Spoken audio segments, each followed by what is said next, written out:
Bila kita cakap pasal princess ataupun puteri, automatik kita terfikir kepada princess ataupun puteri-puteri Mat Salleh.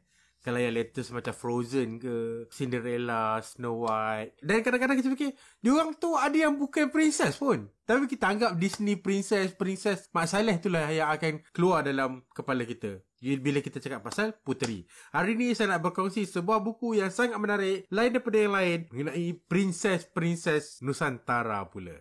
Selepas video ini, saya kongsikan dengan anda. Klik butang subscribe dan juga ikon loceng untuk tidak ketinggalan tips-tips hebat dari kami. Assalamualaikum dan salam sejahtera. Bertemu kembali kita dalam satu lagi episod Malaysia Membaca bersama saya, hos anda, Sabri Hassan. Seperti yang telah saya katakan sebentar tadi, sekarang saya akan berkongsi sebuah buku yang sangat menarik, lain daripada yang lain. Sebab kalau sebelum ni kita share, bila kita sebut princess, kita akan terfikir princess daripada barat lah. Okey, tetapi sebenarnya sekarang sudah tiba masanya untuk kita menceritakan legenda puteri-puteri dari negara kita sendiri kepada anak-anak kita. Kalau siapa-siapa nak cerita kan, sebagai cerita-cerita pelipur lara kan. Sebab kalau macam Snow White, Cinderella, Frozen tu pun bukan kisah benar. Bahkan kisah puteri-puteri kita ni mungkin benar, mungkin tak benar. Ada yang myth lah, tapi ada juga yang betul. Mungkin betul lah, sebab saya pun tak hidup pada zaman tu. Saya sendiri tak pastilah betul ke tak kan. Tapi dibukukan zaman berzaman. Okey, tapi jangan risau, buku yang saya nak share bukanlah sejarah Melayu, bukanlah Salatul Salatin, bukan. Dia lebih simple lagi. Yang saya jumpa di Bangsa, Legendary Princess of Malaysia. Okay, ni buku kanak-kanak, tapi saya beli dan juga sebab saya cakap, oh menarik je. Sebab saya sendiri tak pernah dengar nama serta-serta princess tu. Kalau macam Princess Puteri Gunung Ledang, Cik Situ yang Kembang, kita tahulah kan. Puteri Sadong kita jarang-jarang dengar. Hang Lipul biasa. Puteri Santubong jarang dengar juga. Puteri Ulik Mayang, saya ingat, mungkin ada orang pernah dengar, tapi saya tak pernah dengar. Saya ingat Ulik Mayang tu sejenis tarian je. Saya tak tahu tarian tu adalah diatributekan kepada puteri tu. Puteri Walinong Sari. Okey. Ini kalau anda peminat cerita Nurhaliza, ataupun kalau anda orang Pahang, anda tahu Puteri Walinong Sari. Tapi saya rasa dia tak terkenal lagi ke satu Malaysia. Puteri Zaliha, tak pernah dengar kan. Puteri Bidasari, jarang dengar kan. Dan Tun Fatimah, biasalah kita pernah dengar. Tun Fatimah Melaka. Okey, jadi bila saya tengok, menariklah buku ni. Jadi saya pun sebenarnya fikir banyak kali juga nak beli ke tak. Sebab ini buku kanak-kanak, bukanlah buku yang, saya pun bukanlah ada kanak-kanak nak berikan, adalah anak buah. Tapi dia lambat lagi nak membacanya. Dan satu lagi saya rasa, pada harganya RM35, buku saya pun ada yang tak semahal tu. Jadi macam saya fikir banyak kali, nak beli ke tak beli, nak beli ke tak beli. Buku dia nipis je. Okay, ada 8 ke 9 puteri je pun. Satu puteri satu page. Jadi saya fikir, tapi sebab saya fikir boleh buat konten, boleh buat video ni. Jadi sebab itulah saya beli juga. Saya beli di Silverfish Bookstore, kedai buku indie di Bangsa Village. Okay, pada harga RM35. Okay, buku ini ditulis oleh, written by Rahman dan ilustrasi oleh Emilia Yusof. Rahman ni kalau tak salah saya, dia adalah ada something to do dengan Silverfish Bookstore tu juga. Mungkin owner ataupun director. Dan good thing is, buku ni sebenarnya telah dicetak 3 kali. Pada tahun 2013, 2015 dan kali terakhir 2017.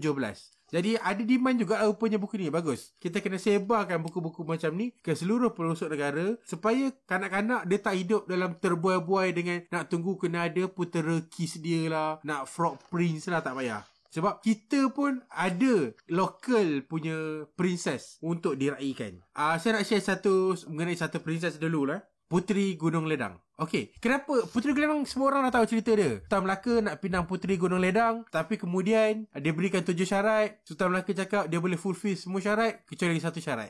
Cuma saya nak cakap kenapa menariknya. Okey, ini menunjukkan betapa kita cakap dalam konteks kita menghormati bos. Sultan sebagai bos, ataupun kita punya dalam itu sebenarnya kalau dalam hari ni dia macam kita macam cara dealing dengan superior, cara dealing dengan pihak istana.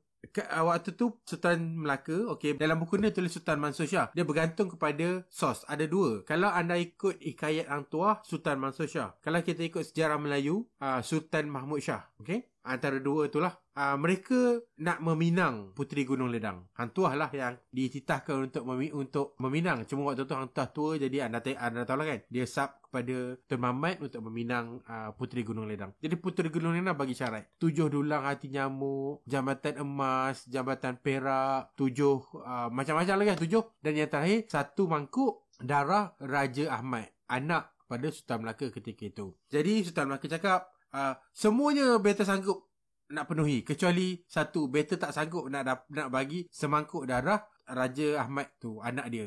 Dia cakap yang tujuh dulang hati nyamuk boleh, 7 dulang hati kuman boleh, jambatan perak daripada Gunung Ledang ke Melaka boleh, jambatan emas daripada Gunung Ledang ke Melaka boleh.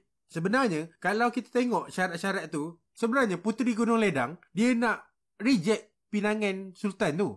Sebab tu dia bagi syarat-syarat yang impossible. Sebab dia, ini cara orang lama-lama, cara kita dalam masyarakat kita macam mana kita nak decline, nak tolak tanpa menjatuhkan air muka seseorang itu.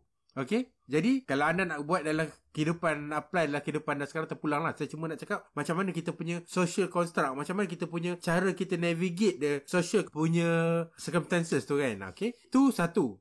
Seterusnya, bagaimana pula Sultan Melaka? Okay, pertamanya saya nak throw away all conspiracy theories yang cakap mungkin jambatan tu ada, diorang memang Sultan Melaka berjaya fulfill all the wish kecuali darah Sultan Ahmad. Sebab itulah Melaka jatuh. Sebabnya Sultan Melaka terlampau tamak dan terlampau fokus untuk penuhi syarat-syarat Puteri Gunung Ledang sampai negara tergadai. Okey, kita tolak tepi tu. Okey, sebab kita tak pernah nampak pun jambatan emas daripada Gunung Ledang ke Melaka. Jadi kalau ada, mestilah kita nampak. Okey, jadi tak pernah direkodkan kewujudan jambatan-jambatan tersebut. Jadi saya assume jambatan tu tak ada lah. Dan saya assume juga syarat-syarat tu tidak berjaya dipenuhi oleh Sultan Melaka. Bukan saja tidak berjaya, bahkan Sultan Melaka pun dia sedar diri. Dia tahu syarat-syarat yang diberikan tu adalah penolakan Puteri Gunung Ledang kepada pinangan beliau. Tetapi baginda pun kena save face lah. Dia sebagai seorang raja, sebagai seorang superior, sebagai seorang bos, takkan nak mengaku salah.